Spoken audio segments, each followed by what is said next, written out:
Good day, everyone. Today, we're presenting our research on ransomware as a service, the commodification of cybercrime. So, let me start with the core problem. Ransomware has industrialized.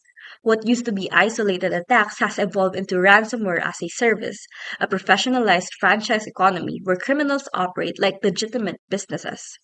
And the scale has been staggering. Ransomware damage costs hit 57 billion in 2025 and is projected to reach 275 billion by 2031. And we saw a 34% spike in incidents in 2025 alone compared to the previous year. And what makes RAS particularly dangerous is accessibility. Anyone with minimal technical skills can now launch sophisticated attacks by simply purchasing toolkits. The expertise has been commodified. The tactics have also evolved. Attackers have moved from simple encryption to multi-layered extortion, combining encryption, data theft, customer threats, and DDoS attacks. And most recently, they're skipping encryption entirely and just stealing data, which completely undermines traditional defenses. This has become a national security threat. We've seen attacks on critical infrastructure like the Colonial Pipeline in 2021, which disrupted the eastern US fuel supply, and the 2024 Change Healthcare breach, which affected over 100 million patients. And despite major law enforcement takedowns, 45 new ransomware groups emerged in 2025. And we've seen that the ecosystem simply reconstitutes itself. It is adaptive and resilient. So, what's missing from previous research? We've identified three gaps. First is that existing studies treat ransomware as either a technical, economic, or organizational threat. It is never treated as something that's integrated. The detection systems remain fundamentally reactive, and they're blind to exfiltration only attacks because they're designed to detect encryption. Second is the missing human dimension.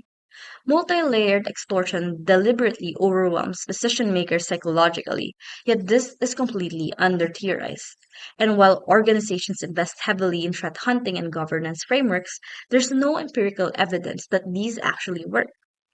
And lastly is the undocumented infrastructure. The initial access broker market, which are criminals who sell network entry points, is a critical supply chain enabler. Yet, it's poorly researched.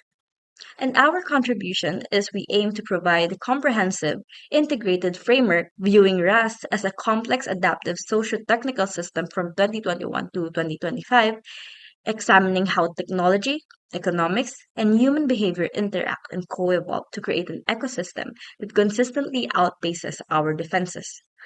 Now I'll hand it over to the next presenter, please. So up next is the methodology section. Let's get into the approach of our methodology. So we use an integrative, multidisciplinary literature review instead of a narrow systematic review. This approach let us bridge computer science and criminology and policy to understand how this ecosystem adapts and actually survives. And for the scope and time frame, our scope is mainly 2020 through late 2025. This captures RAS maturing into a franchise economy, the rise of double extortion, the shift to pure data exfiltration, and the rapid emergence of new groups after major takedowns. So these are the five thematic areas. We analyze five interdependent areas: ransomware detection, the malware as a service business model, the technical evolution, cryptocurrency infrastructure, and the darknet marketplace distribution.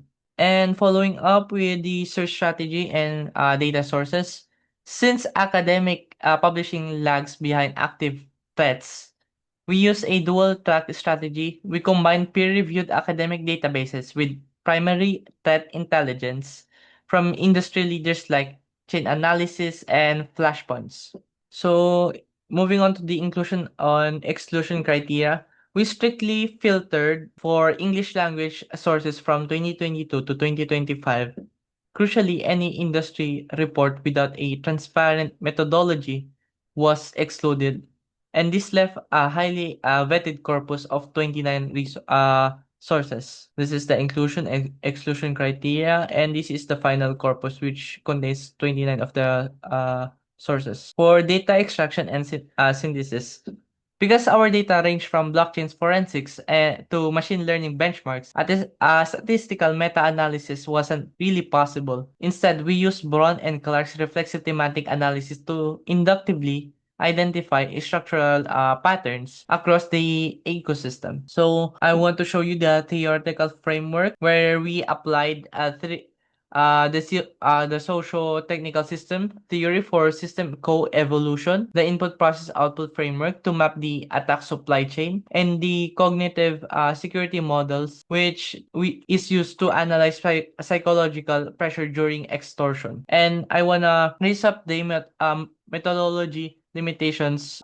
So we acknowledge limitations like the academic publication lag and the fact that many victims quietly pay ransoms. Because of this, our financial data represents a absolute lower bounds rather than the total market realities. Moving on into our analysis and findings, across five themes, one consistent picture emerges. RAS is not a collection of isolated technical problems, it is a complex adaptive socio-technical system that continuously evolves in response to defensive intervention. Our first theme addresses the systematic failure of reactive detection. Prod models like GN Billstem achieved over 99% accuracy, but only against past and known samples. RAS affiliates deploy novel variants faster than training cycles can keep up. More critically, the most detection systems are built around encryption behavior, like entropy spikes, file modification patterns, shadow copy deletion, but Sakon's analysis of over 16,000 incidents shows that attackers are increasingly skipping encryption entirely, extorting victims purely through stolen data. As McIntosh put it, detection tooling has remained fixated on outdated encryption behaviors while the threat has always moved on, and this results in organizations can be under active extortion, but with zero alerts. So theme 2 covers the full professionalization of cybercrime through the RAS franchise. Patsakis document a clear division of labor. Developers, affiliates, initial access brokers, and infrastructure providers. Each is compensated discretely with core operators insulated from attribution. Affiliates typically retain 70 to 90% of ransom proceeds. But what's notable is how organizationally mature this has become. Vetting process, performance management, dedicated negotiation teams, and critically, Meland found that real RAS operations run through private, invite only channels, not only darknet listings. The most telling indicator of ecosystem resilience, despite the Lockbit and ALP HB takedowns, 45 new ransomware groups emerged in 2025. So, Theme 3 traces ransomware's technical evolution. The defining trend is a strategic pivot from encryption to exfiltration. Modern ransomware uses hybrid encryption, pairing fast symmetric ciphers like AES with asymmetric algorithms like RSA, optimized purely for speed. Entire networks can be locked in minutes, but the bigger shift is that encryption is increasingly irrelevant. Sakone show attackers now spend weeks inside networks conducting silent reconnaissance and data theft before any visible action. In many cases, encryption never happens at all. This matters because backup resilience, the dominant organizational counter strategy, cannot neutralize stolen data anymore. And from a cognitive security perspective, the escalation to double triple, and quadruple extortion is deliberate. It multiplies pressure points to overwhelm decision makers under time constraints. So, Theme 4 presents the ecosystem's key financial paradox. Privacy coins like Monero are technically superior for criminal use, yet Bitcoin dominates the ransomware payments. The reason is entirely human. Victims must pay under pressure within a tight window, and Bitcoin is simply the only currency most organizations can actually acquire and transfer quickly under duress. Forensic tools like Bitcoin Heist have proven effective at tracing payment flows, and law enforcement has recovered funds in high profile cases, but those rays show that buyer demand recovers rapidly after interventions. Trans- Transcend disruption is not enough. What the literature points out toward is systematic financial regulation, along with the lines of the EU's MICA framework as the more durable approach. For theme 5 explains why takedowns consistently fail to collapse the ecosystem. Wang document repli- document marketplace security that rivals legitimate e-commerce. DDoS mitigation, PGP-based multi-factor authentication, account kill switches, all signaling stability to users while resisting law enforcement.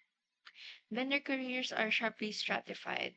80% fail within 4 months, but the elite 2% sustain long-term operations and drive the real threat. Most importantly, Los Reyes show that resilience is fundamentally social. Vendors transfer reputations via PGP keys, and multi-homing users bridge platforms after takedowns. The ecosystem reconstitutes not because infrastructure is quickly replaced, but because the trust networks holding it together survive. Effective disruption requires targeting those relational networks, not just the platforms. So, finally, drawing together to the cross theme implications, three findings define the core argument of the study. First is the detection is structurally broken. The fix isn't better um, ML models, it's a full reorientation toward exfiltration detection, network egress monitoring, and proactive threat hunting. Second is RAS resilience is social before it is technical. Takedowns targeting individual platforms produce temporary setbacks. Lasting disruption requires targeting payment rails, IAB supply chains, and the cross-platform trust networks that survive every takedown. Third is the cognitive security dimension. It is critically underappreciated. Multi-layer extortion is the deliberate engineering of the cognitive overload. Technical investments alone cannot counter it. Organizations need pre-established response protocols and executive level tabletop exercises as a distinct defensive layer. The RAS model has industrialized cybercrime, and the defensive response must match that systematic, proactive, and cross disciplinary. Thank you, and our group is happy to take any questions if there are any.